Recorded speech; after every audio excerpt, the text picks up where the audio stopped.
Right now, family, friends, and investigators are still trying to figure out this morning why someone opened fire, taking the life of a young girl here in Nashville. Police tell us a group of girls were driving in a silver car to meet up with another group of people around 8 o'clock last night off of Gwenwood Drive. A dark-colored car pulled up and started firing multiple shots at the first vehicle. A 15-year-old passenger was hit. She was rushed to an area hospital but later died. So far, no arrests have been made, and her identity is not being released at this time.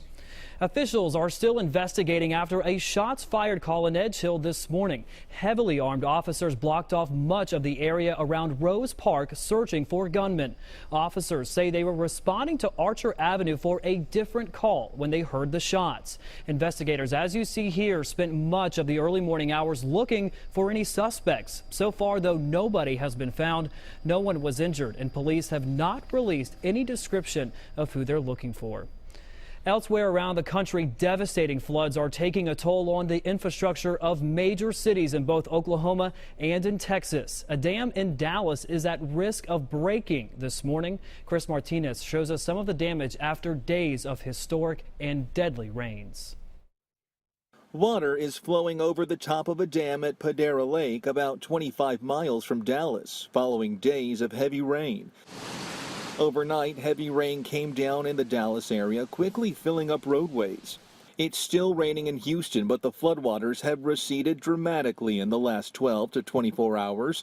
On Tuesday, firefighters carried out hundreds of water rescues. 2,500 drivers were forced to abandon their cars on highways. That shows that it came so quickly. So we've got to do the first immediacy, which is to help people, save people. In the tourist town of Wimberley, 2 of 13 people missing since Sunday have been found safe. But the search resumes for members of 3 families who were staying at a vacation home that was swept away by the Blanco River. Among the hardest hit properties here in Wimberley, this camping resort. It was built 70 years ago. The owners don't think they can rebuild. This was the most requested cabin we had. And now gone. Now gone. John White says his family has never seen flooding like this. It hasn't truly sunk in yet, but you keep hoping you're going to wake up and this nightmare's over. He's grateful, though, that despite the destruction, no lives were lost on the property.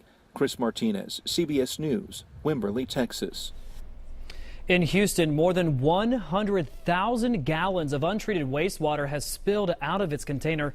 Truly a mess over there. We'll have the very latest on the deadly severe weather throughout the country and what we can expect here in Nashville later, beginning at News Channel 5 at 4 o'clock.